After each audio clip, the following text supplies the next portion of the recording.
You guys can't hear it, but it's going. You've heard the music, so it's fine. I hope you're not talking over it. I am. It's funny.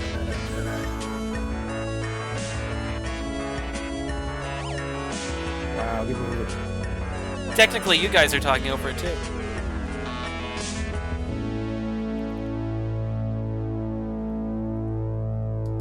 Thank you for watching and listening to RGCWV, Random Geek Culture in West Virginia. I am your host, Luke Hersey. And tonight with me, I have Mike, Greg, and Alex. How are you guys doing this evening? Okay. Pretty all right. So, I imagine that all of you guys are familiar with our topics. I have no. For I the don't know what I'm going to talk about. One of the topics is one that you requested specifically. I'm an excited as you are to find out what that'll be. It's Gridman. We're supposed to be talking about Gridman at one point. Right. Yeah. And then we're also talking about Star Wars and how EA has lost its exclusivity agreement with Disney, essentially, or Star Wars, LucasArts, whatever you want to call it nowadays. Um, and also, we're going to be talking about Nintendo's Direct that they had, and how yeah, it's great for the new fans, but us classic fans, us fans made in the '80s, were kind of left in the dust and didn't get any love in this last direct. So anyway, anything that you guys want to say before we head out on the main voyage? dive right in. Let's go. Hey, let's go. Okay, so as you guys know, um, EA has been exclusive to Disney for what, the last 10 years almost? Has it been 10 years? Sounds about right. Yeah. And so there has been no games produced and released that has been Star Wars related that wasn't EA during that agreement period. That was Battlefront, that was Squadrons, that was all of that was tied into EA, and I think it was more or less that Disney just didn't know what to do with the IP versus the games. So they just decided to sign it over to somebody that they considered knew the gaming market. And that's true that EA does know the gaming market, but just because you know something doesn't mean you're good at it. I mean, if you can't do something, then you teach it, and that's what they say. And EA wasn't even good at teaching. I don't. Uh, I anyway, think EA is very good at doing what they do, which is make games that are essentially a ripoff. You know, they are very good at that, at pushing out DLC and low effort titles that make a lot of money. right. I mean, I yes, they did release Squadrons, and Squadrons was good, and they did release Fallen Order, and Fallen Order was good. But we went through so much time of just throwaway Star Wars games that it was getting pretty pitiful. It's the drop in the barrel. It's the oh, what's a better analogy? I don't know. Exception to the I rule. mean, It was the exception to the rule. yeah. Okay. Yeah, There you go. yeah. So anyway, um, now now we talked about EA. I'd like to take just a second to talk about some of the titles that came out that was Star Wars related that wasn't necessarily from any specific studio. That was, you know, Star Wars licensed. Um, and you guys can come up with your own, but I'm going to lead us out the gate with possibly the best Star Wars licensed property, and that was Knights of the Old Republic. Right. You guys play Knights of the Old Republic? Absolutely. No. Never played Ah. it. It might be hard to go back and play a game like that nowadays, but yeah, it is absolutely one of the best Star Wars games ever. RPG even. Yeah, I mean RPG period. Um and Star Wars really does have a history of great titles and stinkers. That you remember there used to be a glut of just shoddily made Star Wars games around like episode 1 and stuff. Pod Racer. Right. For every Old Republic, there's a Jar Jar Binks Bombad Racing. That's a There you game. go. Look it up. Jar Jar. What? I don't Jar think I Jar knew Binks this. Bombad Racing. What was it? No, What was it it's a for? game. What was? I think I don't know. Etch a Sketch or something. Virtual Boy. Yeah, Virtual Boy. Oh man, yeah, possibly Nintendo's worst system. I mean, I think the Game and Watch was actually even better than the Virtual Boy. I don't even Oh, let's consider not that a get 'em. system. The original Game and Watch. No, the Virtual Boy. Oh yeah, yeah. How they probably. I'd like to look at the actual number, but I don't think that they even released like 30 games for that thing. Not to get on a tangent, my friend Michael had one when we were kids, and I thought it was amazing because like VR was a big fad back then, and I think people forget that. Somebody had one in college. I remember putting it on and be like, "Wow, this sucks." Of course, this was years later.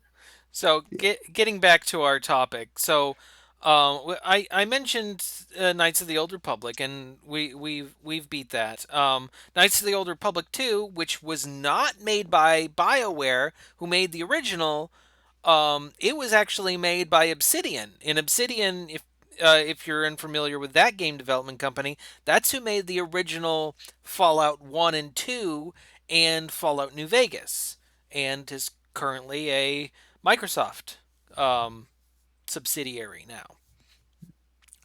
But can you guys think of any others that come to mind that's like really phenomenal? And LucasArts counts as, one. We don't have to just leave this to licensed stuff. I, I would like to put it forward a nomination for specifically the Empire Strikes Back Super Nintendo version. I knew you That were was gonna. done. I knew you were gonna That, mention that that was one.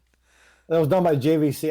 I didn't like the New Hope or the last or shit, um, Return of the Jedi, but the Empire one was solid.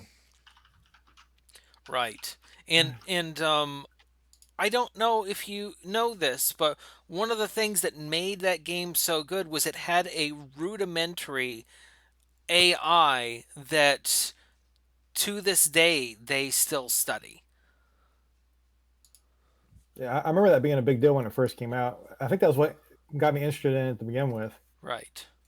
I didn't think I was a Star Wars fan when I bought it, to be honest.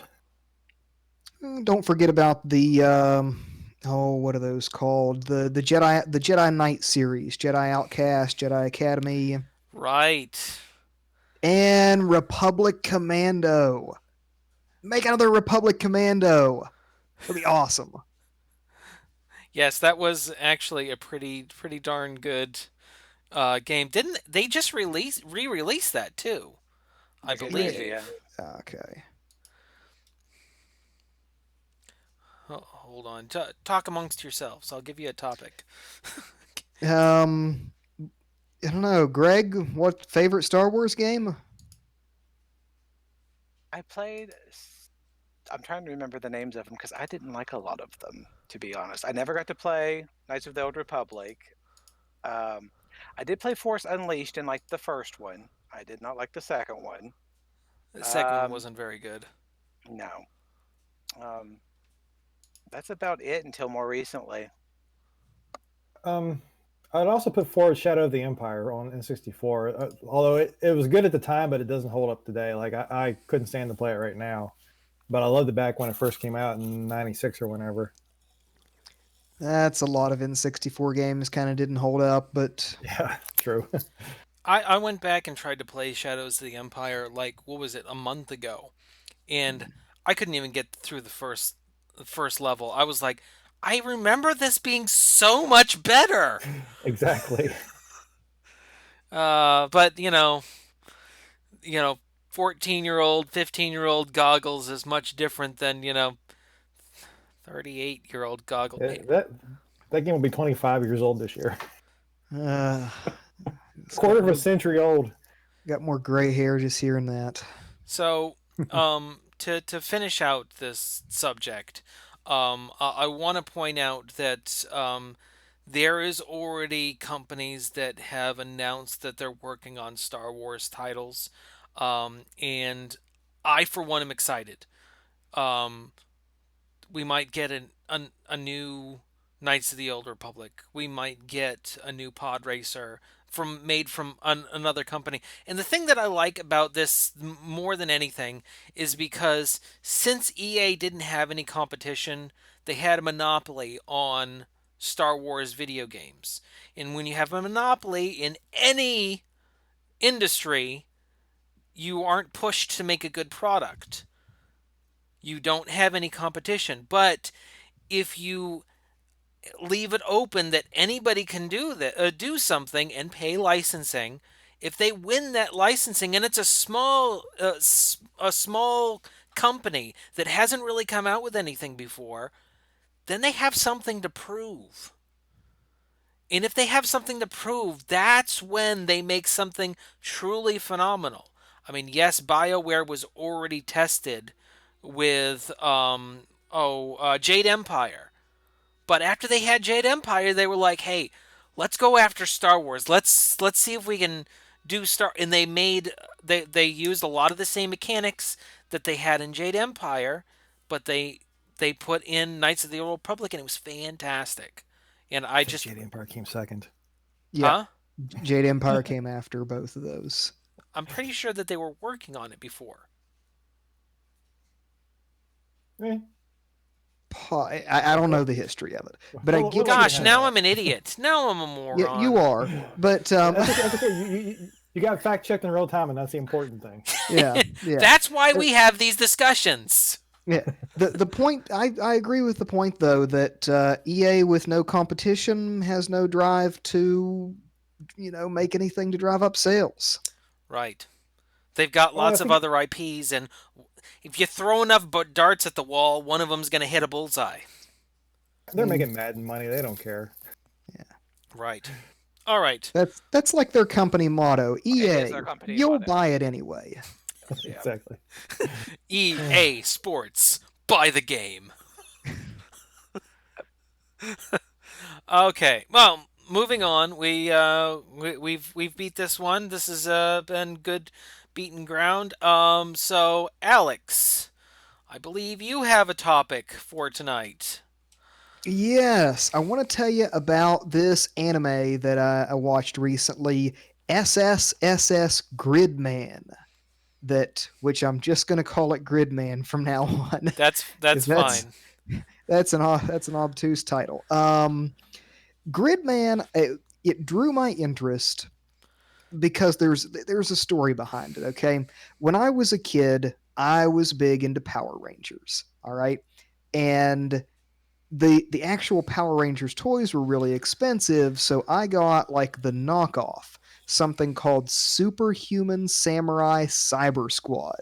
Okay, because it was much cheaper than the Power Rangers toys. I wanted the Megazord, but I got like the Kmart Megazord, and that was Go because bots. because it was cheaper. And I didn't know what Superhuman Samurai Cyber Squad was. That was just the branding of them. I didn't know what that was. To me, it was the Megazord from Power Rangers. Those were my Power Rangers. And it wasn't until much later that like I looked those up because I started thinking about those things like what even was that?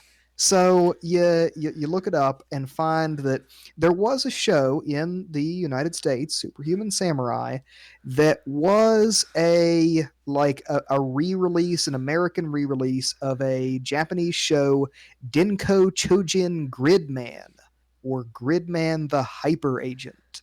And it was one of those very much in the vein of Power Rangers. There's an evil overlord from space that sends down monsters, and then giant robots fight those monsters because because that's what it is. That's the because of format. reasons. Because reasons. And they were combiner robots. And looking back on it, that's a really cool toy, and I'm sure it's in a box in my dad's house somewhere. Maybe I'll dig it up someday. That they were like three separate robot toys that you could combine them around like transformers and make them into a big robot, and that was pretty cool. But then there was another figure called Gridman, who you could like put the robots on him so that he wears them like armor to make him into an even bigger robot. And they were pretty cool toys to be able to do both of those things. I don't know. Maybe I'm just remember it cooler than it was. Well, anyway, last year I believe it came out. They made an anime series about Gridman, and the only reason that I watched it was to see my old childhood action figures, in action in a show, in a new show, and it was pretty cool. It leans really hard into like the tokusatsu style of which is what Power Rangers is.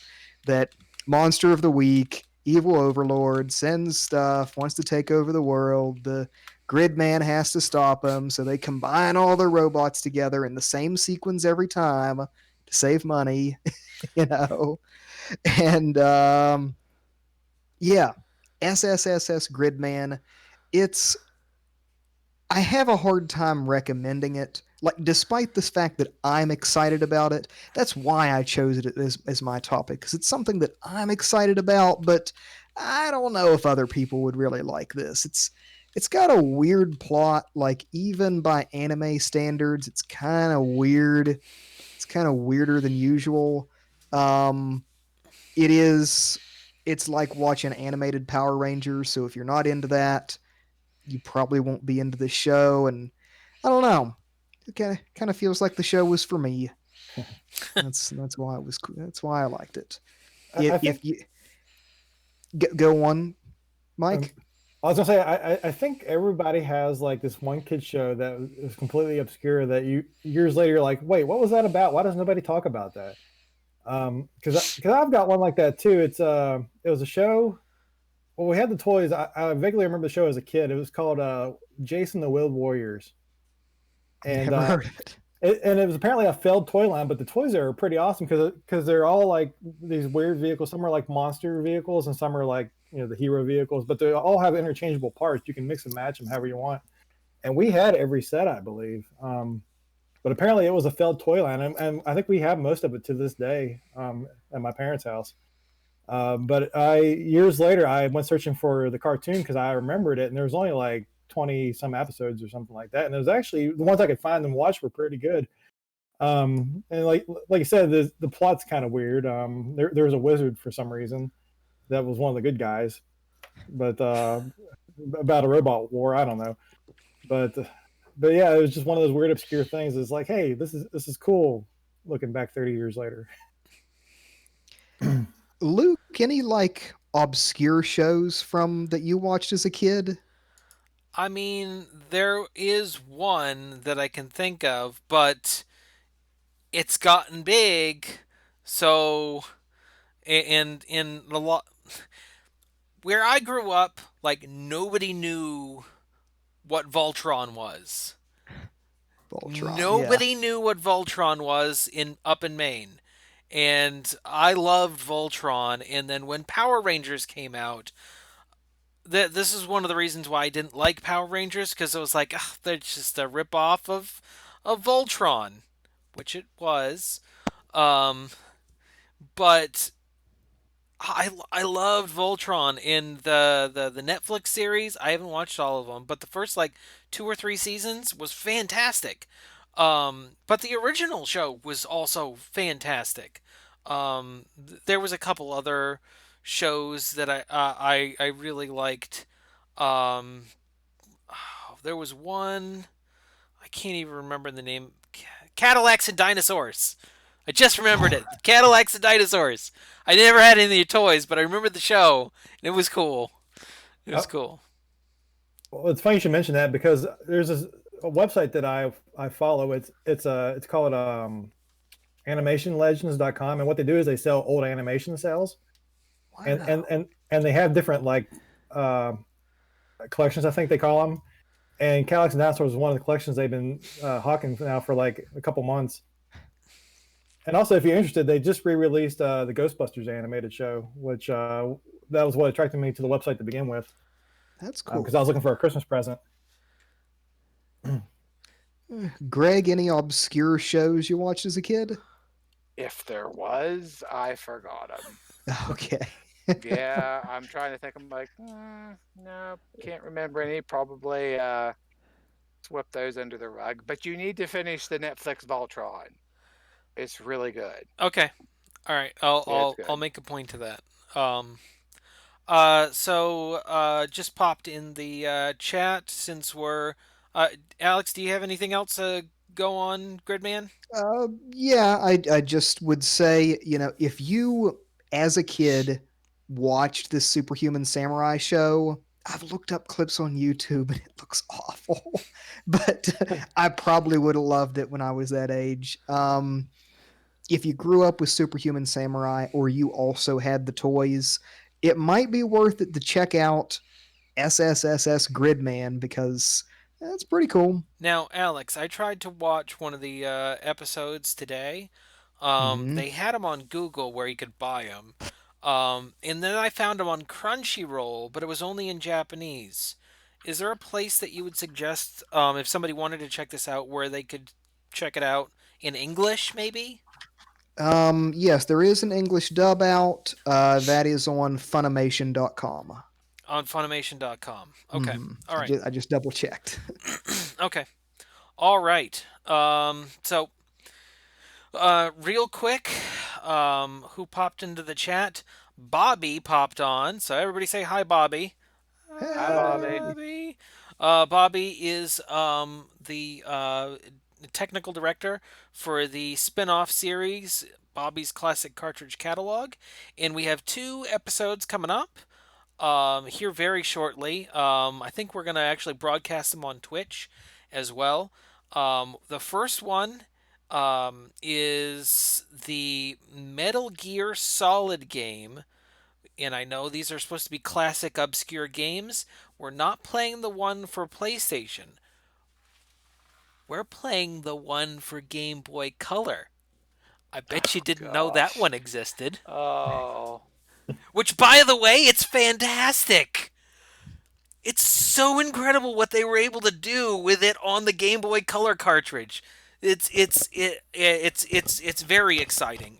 You just check out the episode when it's live. It's really cool. I Um, certainly didn't know anything about Earthworm Jim 3D right? until that episode. And then, of course, on the next episode, we're going to do one that I've been wanting to do for a while. We are doing Gunstar Heroes for Sega. And man, that's a fun game. I didn't even know about that until a year ago.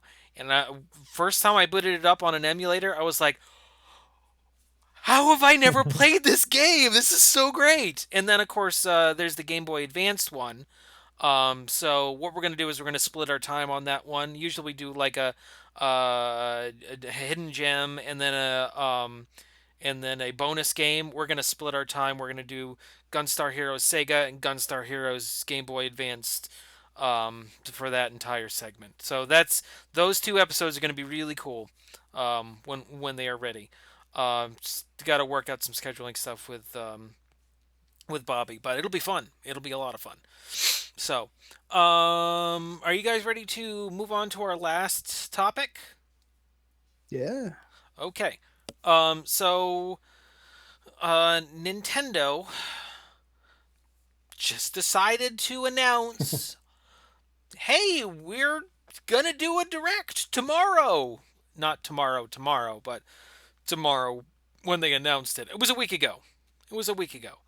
And 500 days and we got nothing, so we might as well just give you something yeah, it anyways. was over 500 days that we had gotten a Nintendo Direct, and all of a sudden they're like, hey, we got a Nintendo Direct. So, I mean, I set my clock. We were, me, Cassie, and Bella were watching it over dinner. You know, we usually watch like Big Bang Theory or something, but no, that's what we were watching that night.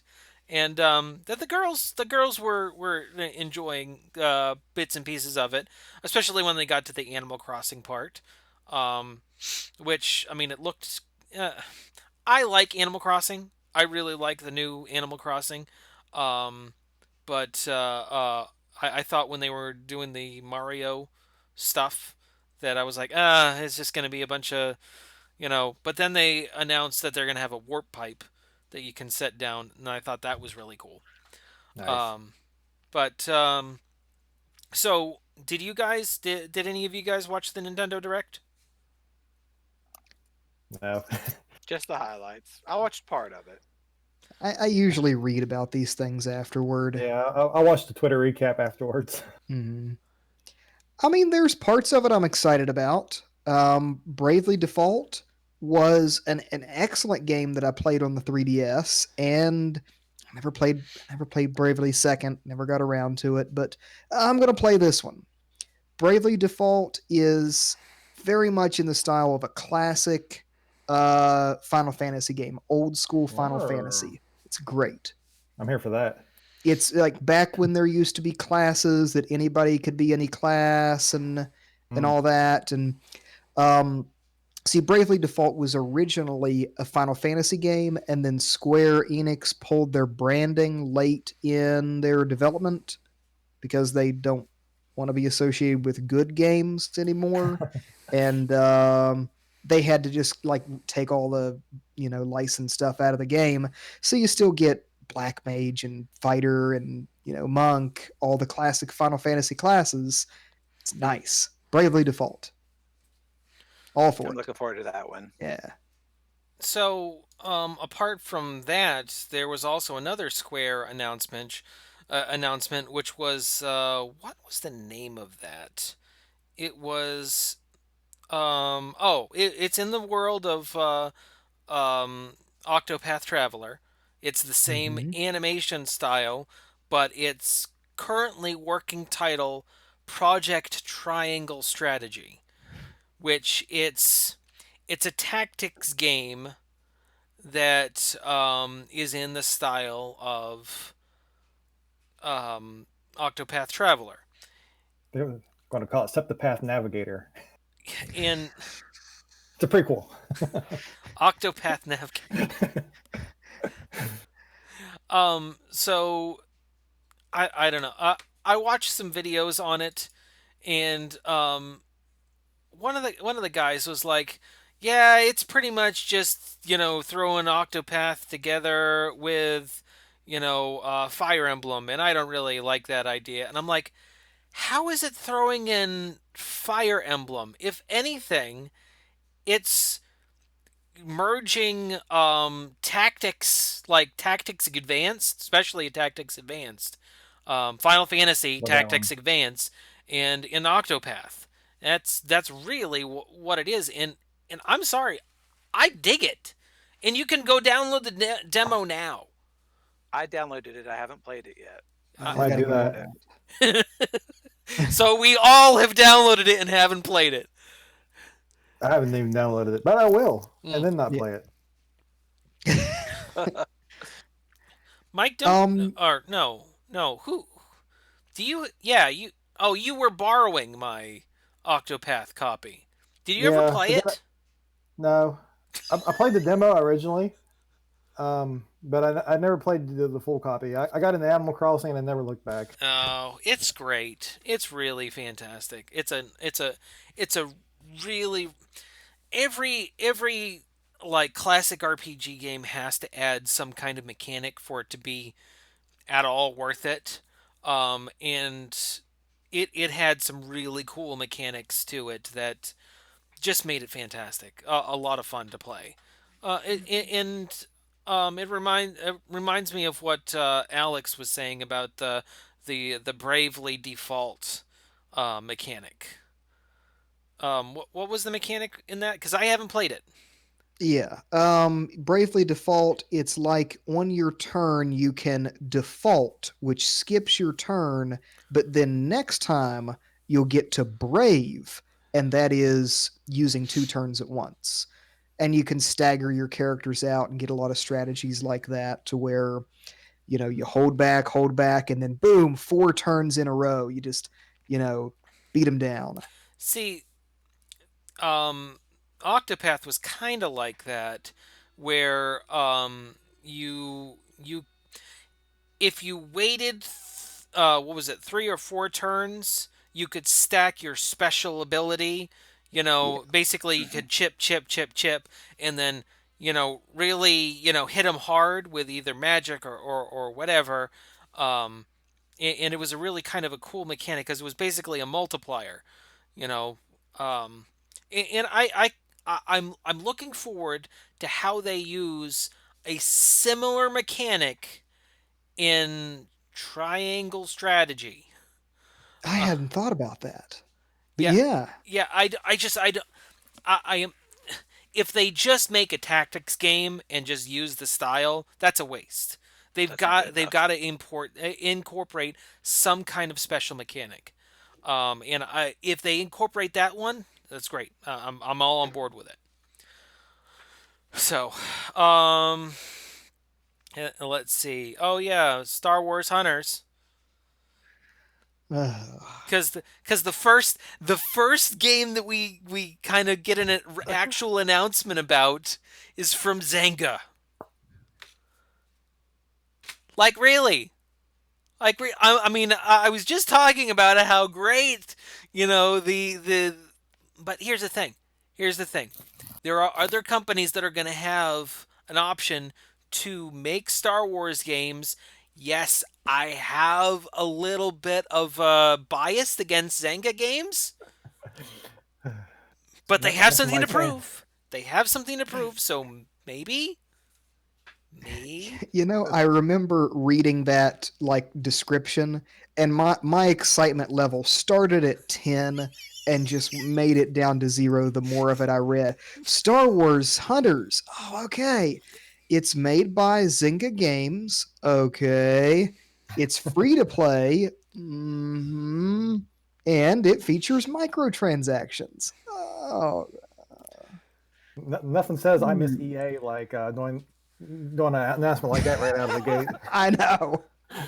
See, the only thing that it makes me think of is the current season with Fortnite. It is Hunters, and Din Djarin is in it. But there's also the Predator is in it, and Kratos is, I think, in it or was introduced in the season.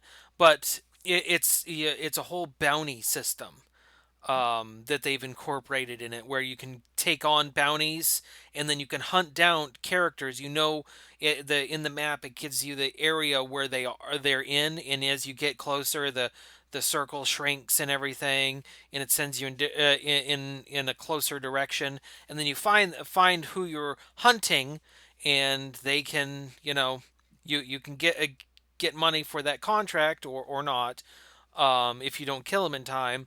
But also, if you have a teammate, they can be targeted by somebody else, and then you can actually get money for protecting your person at the end of the bounty period. It's a cool mechanic on the formula of Fortnite, um, and I can only assume that Hunters is gonna have that kind of mechanic.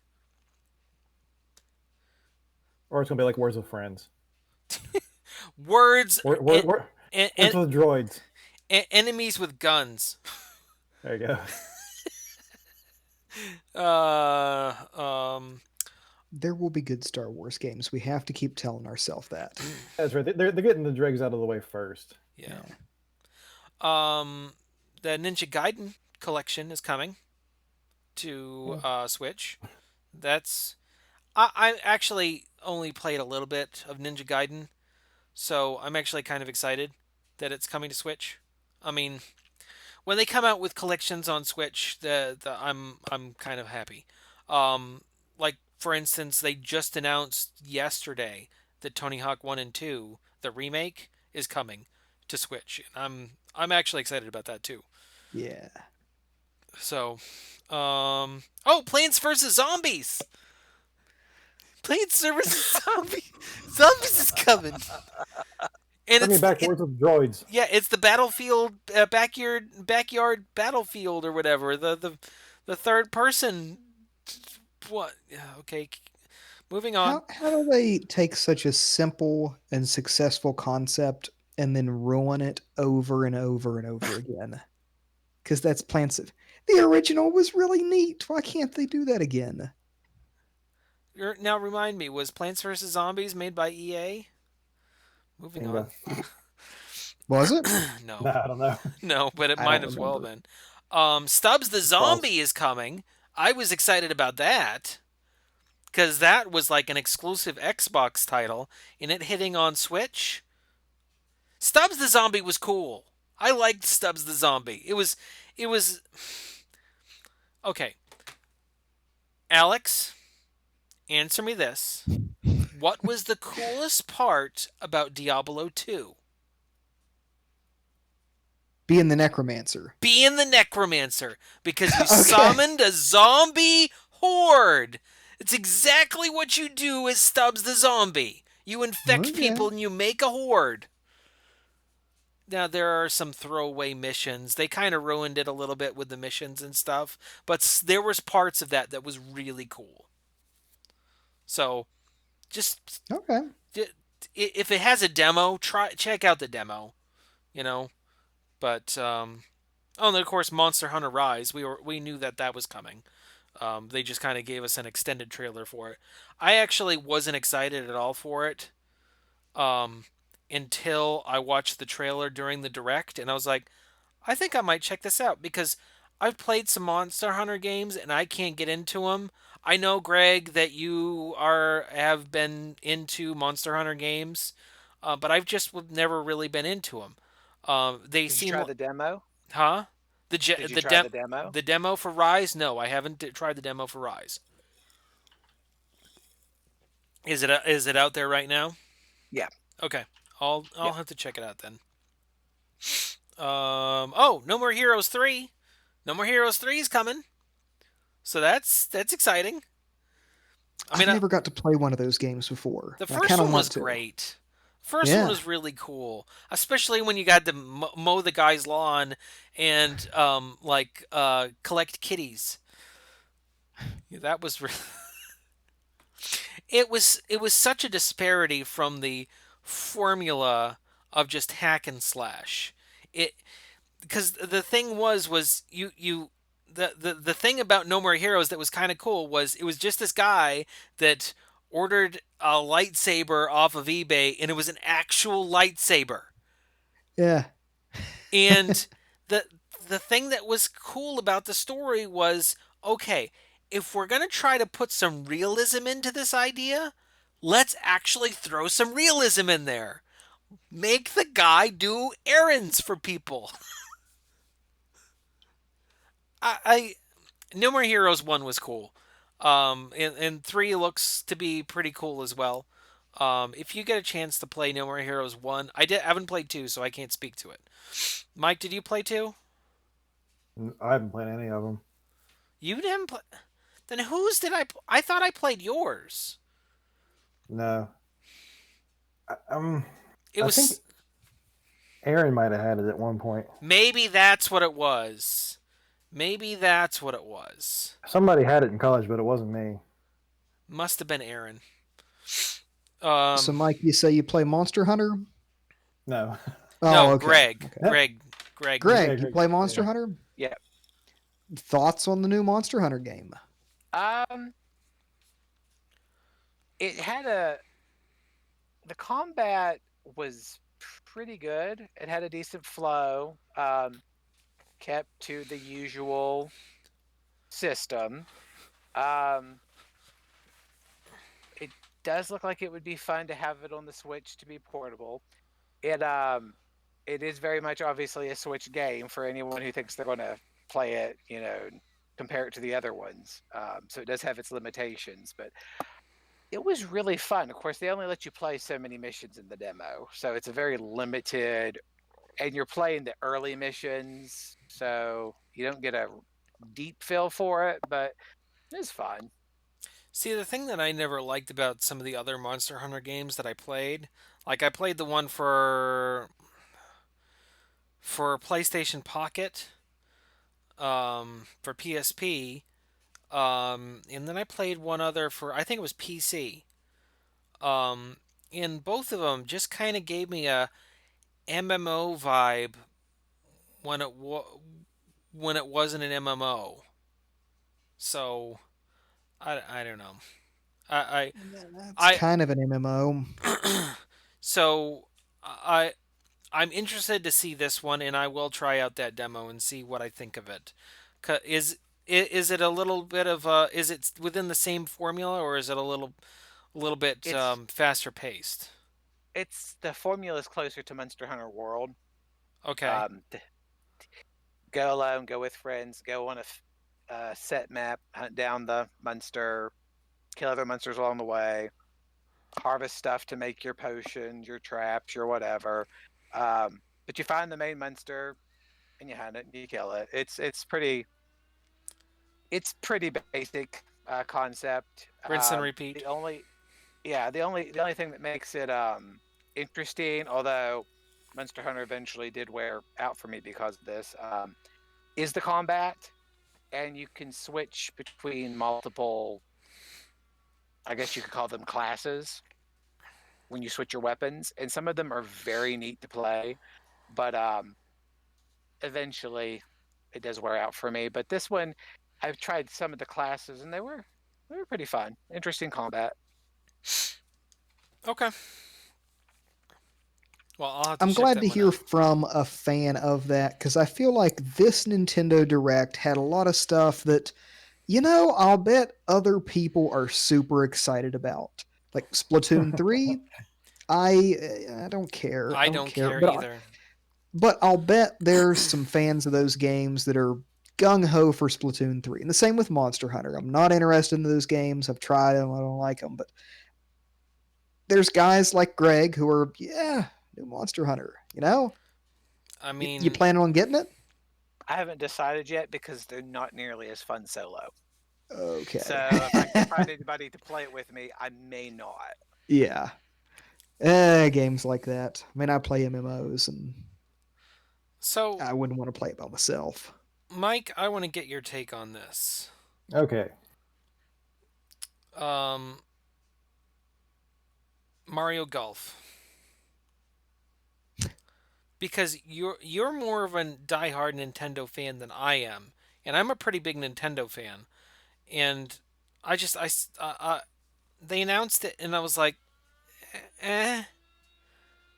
What did you think about it? I've never been too big on Mario sports related things. Often they are pretty good. That said, I can't think of an example right offhand. I think Mario Strikers was Strikers. good from what I That's hear. that's Um, I feel like there was a Mario Tennis that I played at one point. That may have been a Wii title. I remember enjoying that. There's a new It one on the might Switch. It's pretty cool. yeah. okay.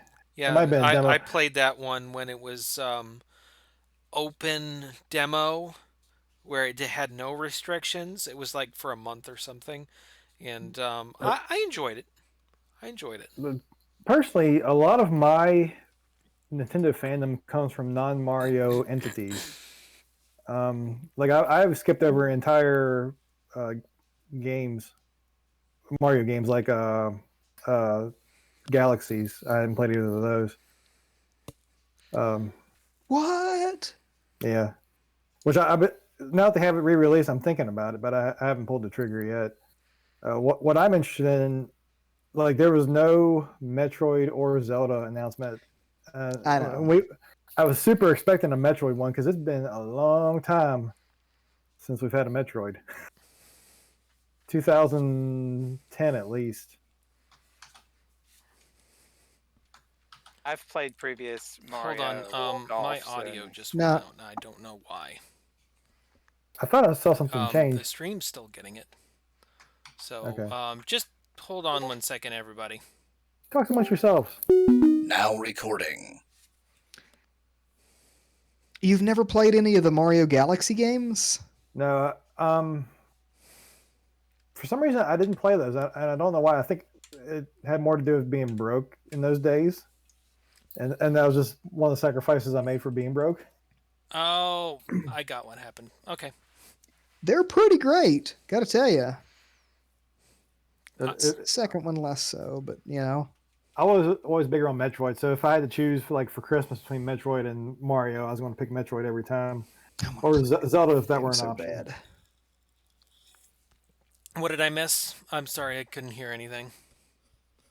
Metroid and Zelda. That no news on that. Well, that was the point that I was trying to get at was a lot of I those figured so. a lot of us classic fans, we got no love at the Nintendo Direct. I mean, they announced Skyward Sword, and Which, to be fair, that's the only Zelda I haven't played in the mainline series. I haven't played it either. So I do want to play it.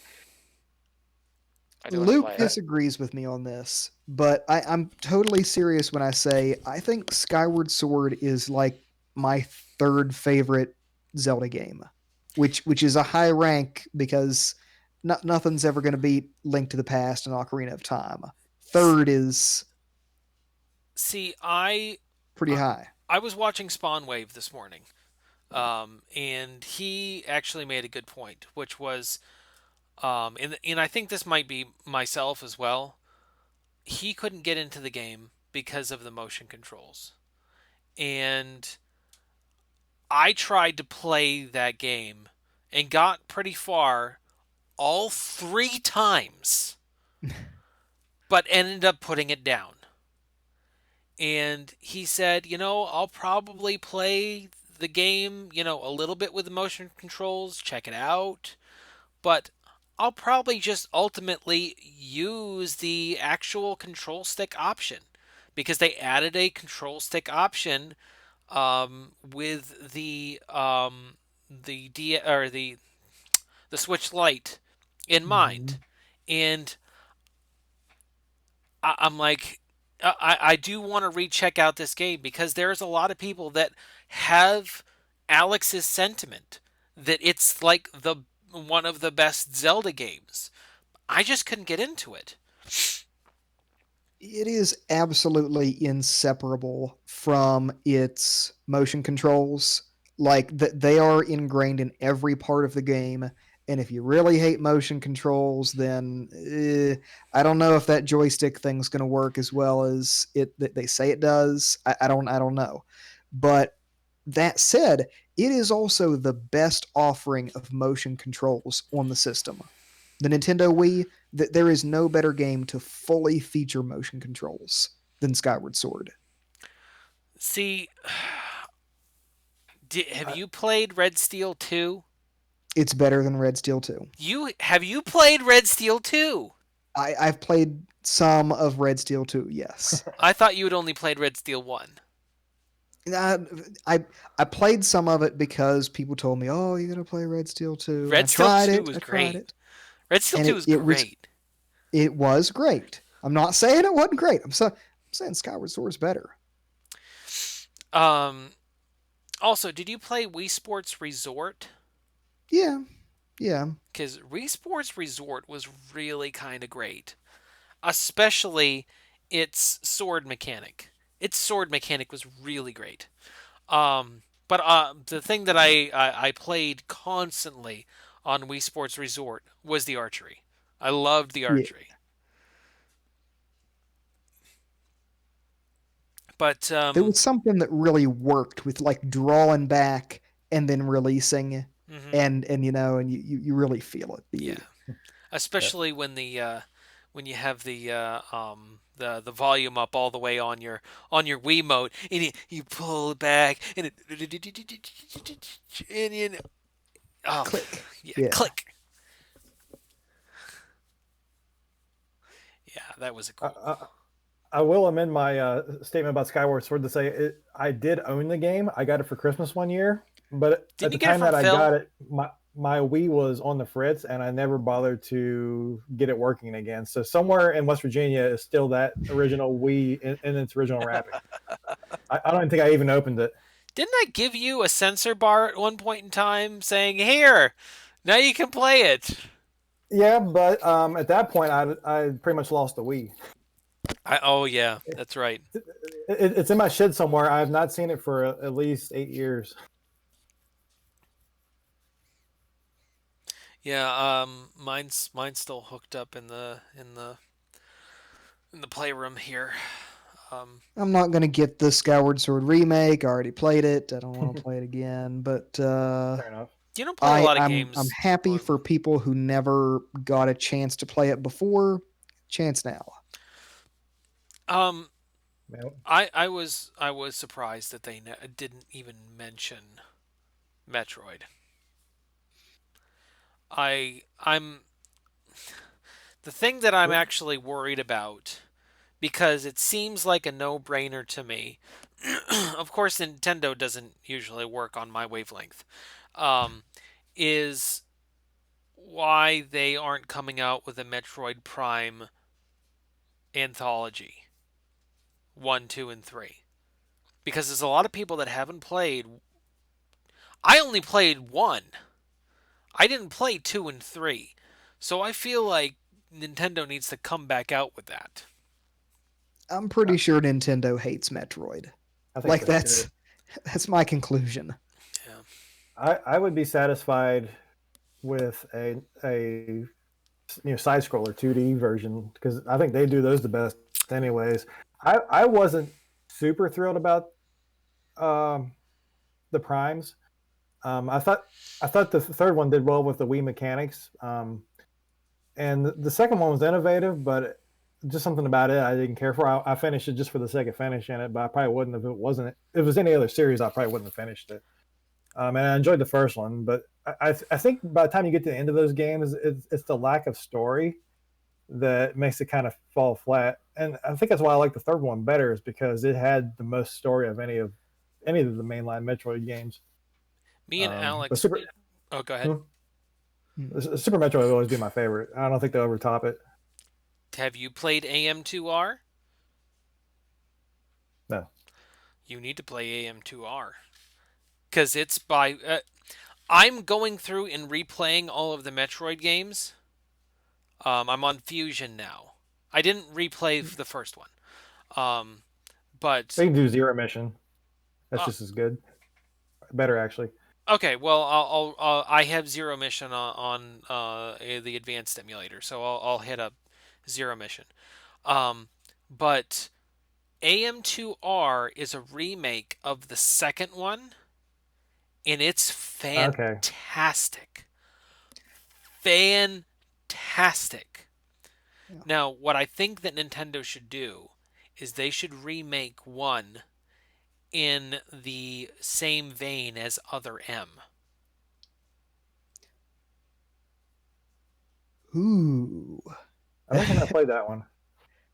Other M, its story sucked, Yeah, but its that's what I Yeah. heard. gameplay So mechanics were cool, and that's what made it halfway decent. It had some pretty cool game mechanics, and I think if they remade one in the vein of Other M, the 2.5, with some background shooting mechanic, that would be cool. I think that would be cool. Other M, I still have a sore point. It got so much hate from like game media and stuff, and I think the people criticizing it had never played a 2D game before, and just couldn't stand that it wasn't Are you going to shake Metroid your old Prime man 4. cane?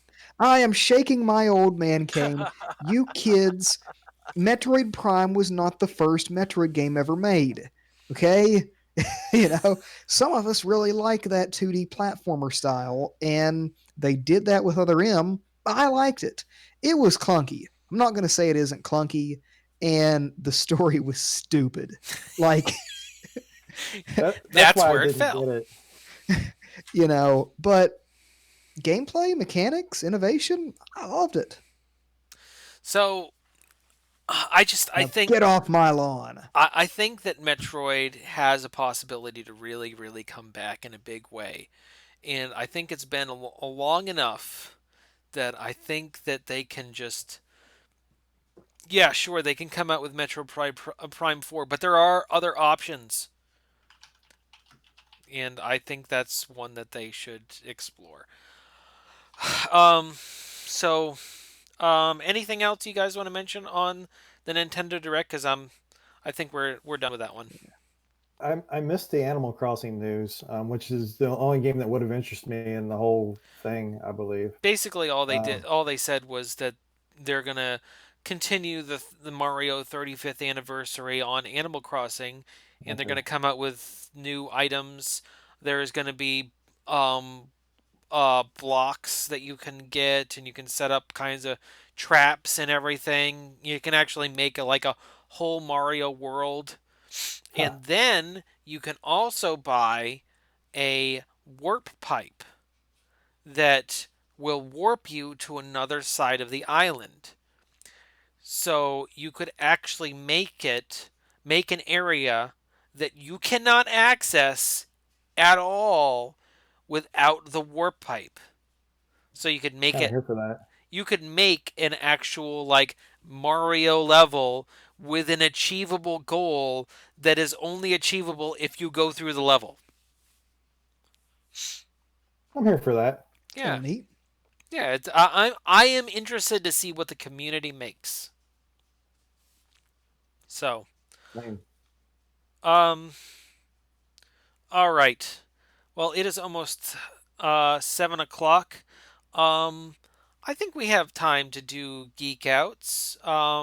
Does everybody have a geek out? Mhm. Let's start with Greg. You want to go lead us Yes. out? Um. Well, there's a lot of things right now. So picking one is difficult. I've been having a lot of fun experimenting with xCloud though. Hmm. Okay. Really? Yeah, and I bought this controller to try it first, which just has a mount. You mount your phone to it. But then Walmart had this one, the Razer one, on sale for almost nothing. Um, I was able to play an Xbox One game on a 4G connection that was only getting 7 megabytes down Okay. on the road, Hmm. and it was fantastic. It That's pretty worked cool. without issue. Now, Nice. my question is, what kind of game were you playing? Hellblade. Oh, okay. Okay. And amazingly, you don't have to have a controller for that one. You can actually play it with touch controls. Huh. I don't even know how that would work. They basically put the controls on the screen, so the A's down here, and Yeah, well, I mean, I know how it works. I just it actually worked better than I thought it would. But that type of a game, um, way better with a controller. Way better with a controller. okay.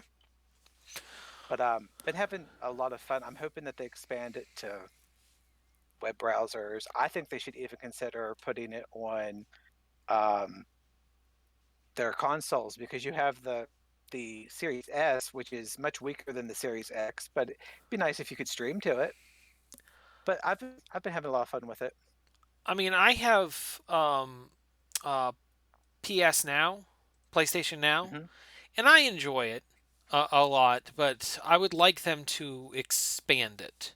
I would like them to make it so that you don't have to have a DualShock controller to play PlayStation 3 games. Because I have lots of other Bluetooth controllers that I could use but I gotta use my only PlayStation 4 controller to play PlayStation Now. It's dumb. Yeah, it's dumb. But yeah, I'm interested to see what happens with XCloud because I mean, Google's out. Yeah, They're out. seemingly now. They're they're dying. I put out an article the other day that basically said um, that the one game that Google had released since they fired all of their development staff, No one can fix it. they can't even fix the one game that Can't they even had already fix put it. out. Nope. So yeah. All right. Next off, let's Mike. You got one? Yeah, it's a quick one. So throughout this series history, I have talked a lot about Fallout 76. Yeah. That was kind of our starting point to the whole series. Yeah. I have maybe 800 hours now in Fallout 76, and that is my introduction to the Fallout world. Like that's the first one I seriously played. I have owned Fallout 4 since it came out in 2015, and when I first got it, I put maybe 2 hours into it. Kind of figured out the twist like an hour into it, and I was like, I don't have time for this. If I already know what's going to happen, I'm not going to worry about it. But now that I have time, I decided to pick it back up again, and I'm enjoying the hell out of it. Cool. It's Uh, how far are you? the Brotherhood of Steel is just rolling into town. Um, Okay. so I'm getting along. But yeah, the funny thing about playing it is I do suddenly have retroactive complaints about Fallout 76 that I didn't have before. I my It's true. my biggest complaint is I think this game looks better just as Yeah. far as textures and things. Yeah. What? That's Yeah. what we've been saying. You know, you're not the only Yeah. one that has done this either, because Bobby, who we were just talking Mhm. about here a little bit ago, Bobby, same thing. 76 was his first introduction to the Fallout universe, pretty much. And he decided he loved 76. Me, Alex, and Bobby, we assaulted the main base and got the nuke and everything. You know, we all played that together because, you know, three of us were on PC. And enjoyed the hell out of it. But Bobby kept playing it. He loves that game. But then he just decided to play 4. And same thing, he had complaints with Even 76. then, I mean that's my biggest complaint. Like I think the interface is much improved on 76 than from Fallout 4. Okay, yeah. I do like the idea of a settlement system, which I think is in some ways better than the camp system. Okay. But the interface is clunky as hell in Fallout 4, though. mods, dude. Mods. Yeah, Mods. yeah. I'm playing it raw with just the bug updates or whatever. Yeah. Which I feel like I should do it that way just to get the full base experience at least. One of the cool mods that is actually nice, that doesn't really take a whole lot from the game, is the floral overhaul, Okay. where you can add grass and everything, because this is so far past the nuclear war that is a possibility. You know, Right. so it's within the lore that could actually happen in Boston, and it gives it a little bit more of a uh, an overgrowth feel. Like, do you ever play Enslaved? That Sounds was terrible. that was a cool game. That was a cool game. Um, if you ever get a chance to play that, that's a pretty fun game.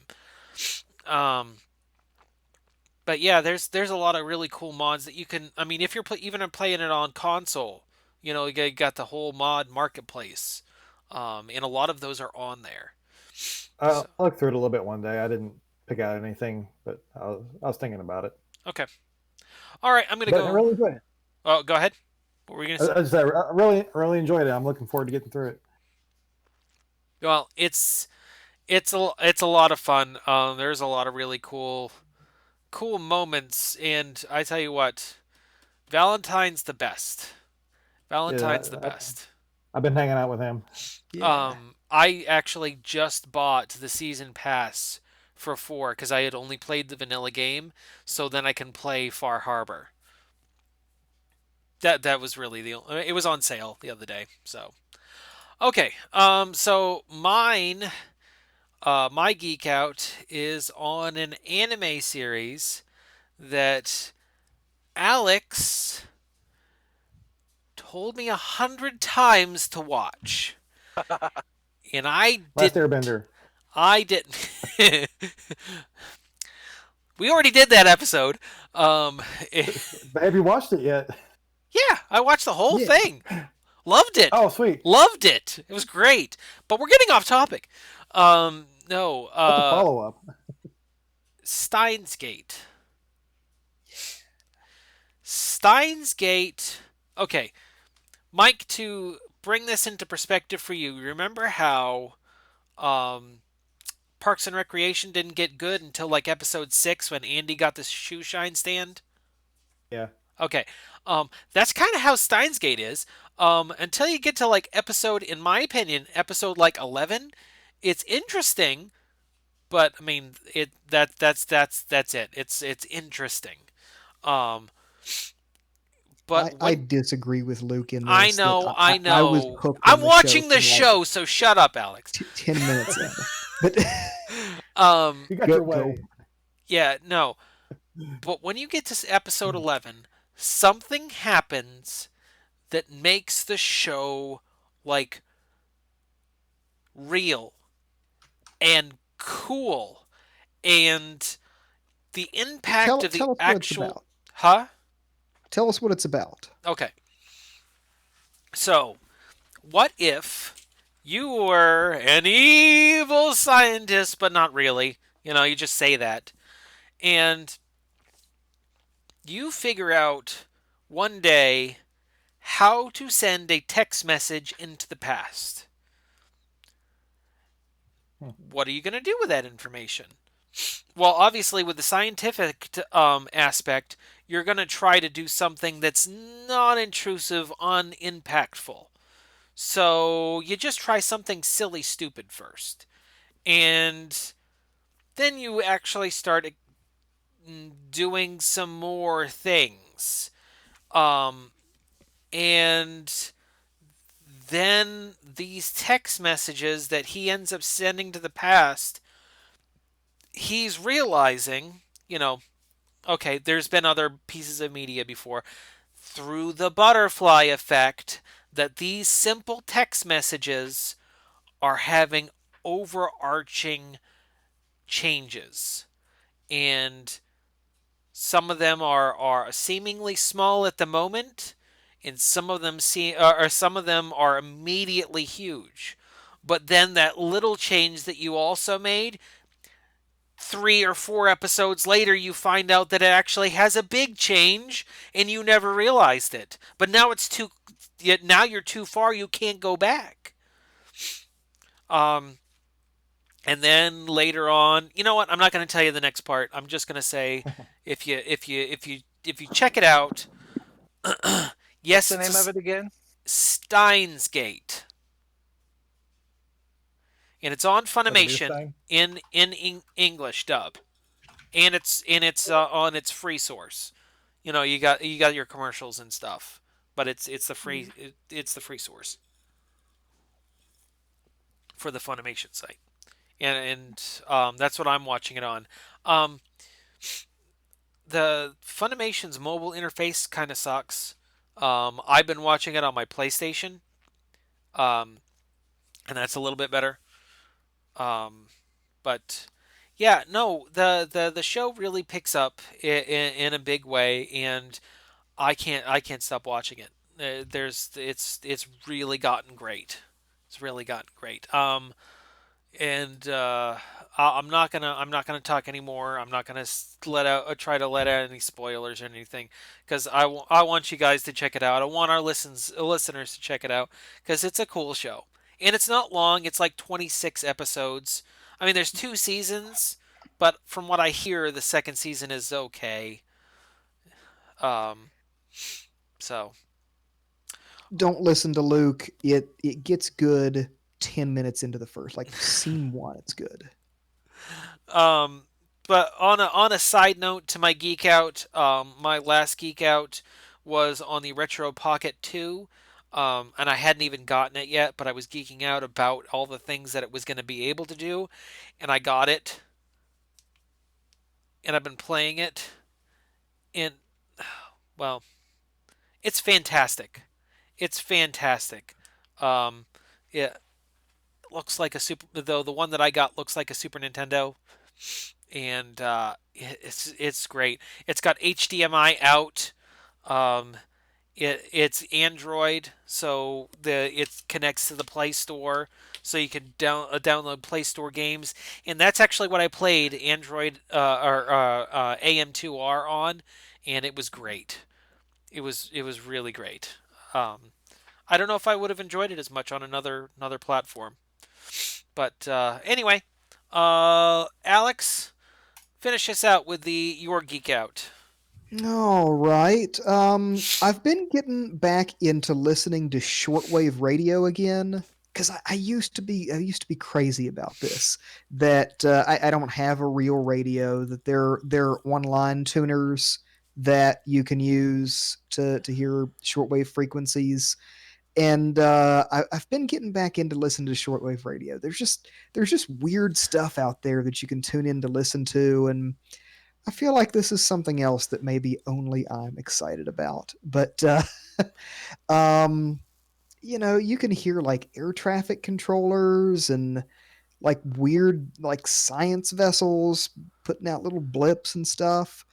Um, the thing that kind of got me back into this is that I'm going to be doing a presentation to some of my other friends who are much cooler than you guys. And no, I'm kidding. I'm kidding. What? I'm going to be doing a Have you presentation to seen my my room? friends. Yeah, it's dorky. Anyway, being mean to you.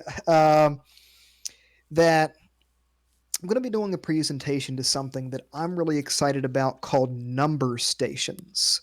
Okay, if you've never heard of these things, number stations are these mysterious broadcasts that have been going on like forever since there's been radio, where somebody just gets on a random frequency and reads off numbers, like at the same exact time of day, or day of the week.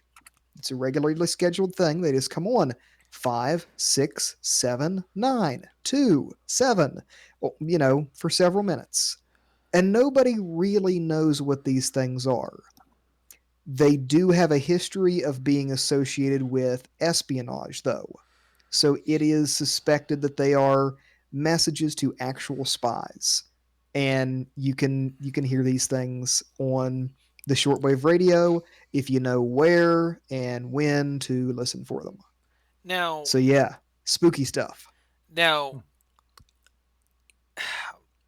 I understand that there might be some like examples like back in the 60s or 70s or whatever, but is there any like recent examples that that actually was affiliated with espionage or anything?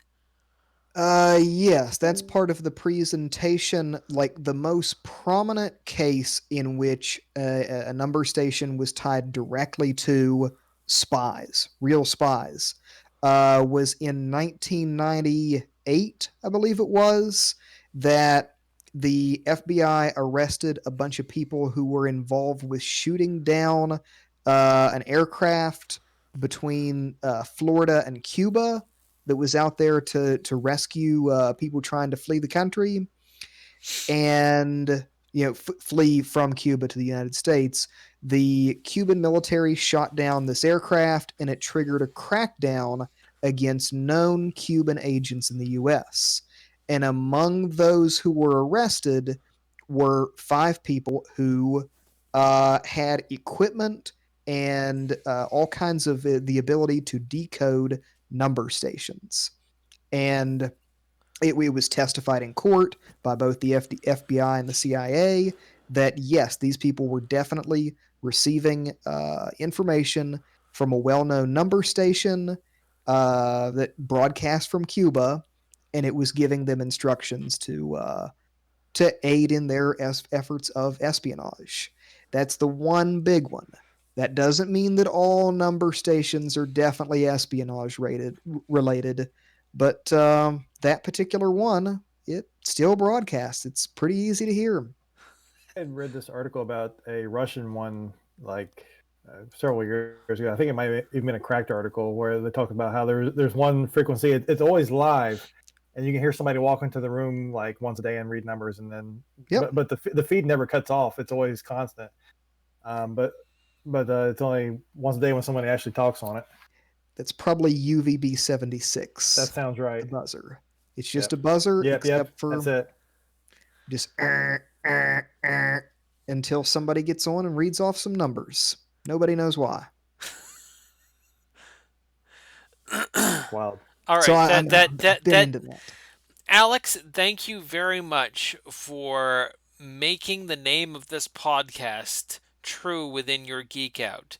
It is random geek culture that you are talking about. I wanted to include something that wasn't a movie or a video game. Yeah, no, I would like- that's great. I would like to point out too that the second he started talking about espionage stuff, the recording thing cut off on my end. Yeah, I heard It doesn't matter. I heard the chime.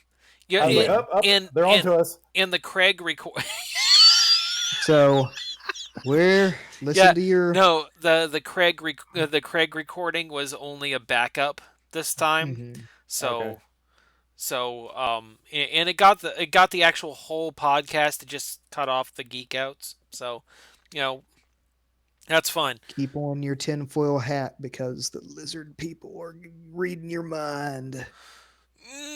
They took our jet. All right. Well, I think we did pretty good on time this time. Last time we went way off. And we actually got all our topics out before 7. So I say that's a win. I say that's a win. The Nintendo thing went a little bit longer than I had originally anticipated, but yeah, it's fine. It's fine. We did good. We did good, especially on our first 2 topics. So anyway, before we sign off, do any of you guys have anything to say? No. Buy some milk. No. Why milk? Yeah. Why milk? Why Okay. why milk? Oh, because we're out. Oh, you're out of milk. Yeah. I think if I were to go buy you milk and then ship it to you, that it would be spoiled by the time that It would be cheese at that point. it'd be cheese. Dairy wine. Yeah, dairy wine, fermented mare's milk. I think that's what the Dothraki used to drink. That was a random geek. It was. Topic. That's a deep cut. Yeah, deep cut. Okay, so anyway, this has been Random Geek Culture in West Virginia. I am your host, Luke Hersey. With me tonight was Alex, Mike, and Greg. And if you enjoyed this, you could like and subscribe if you're watching on YouTube. If you're watching on Twitter, make sure that you follow us and like us or whatever. Maybe even throw us some money or subscribe to us or whatever. Actually, I don't think the subscription thing is working yet. I think we've got to hit 500 hours or something like that. Or no, 50 hours. Ooh. I think it's 50 hours before you can do the subscription. Only 49 more episodes to go. Yeah, and of course, if you're listening this on Audible, thank you for listening to our audio section. If you liked this, you can check us out on Linktree. That's linktr.ee slash link.tr.ee linktr.ee. You know what? I'll just post the stuff. It'll be in the show notes. It'll be in the show notes. I love doing this, guys. This is so much fun. Welcome to the end. Welcome to the end. Bye. Bye.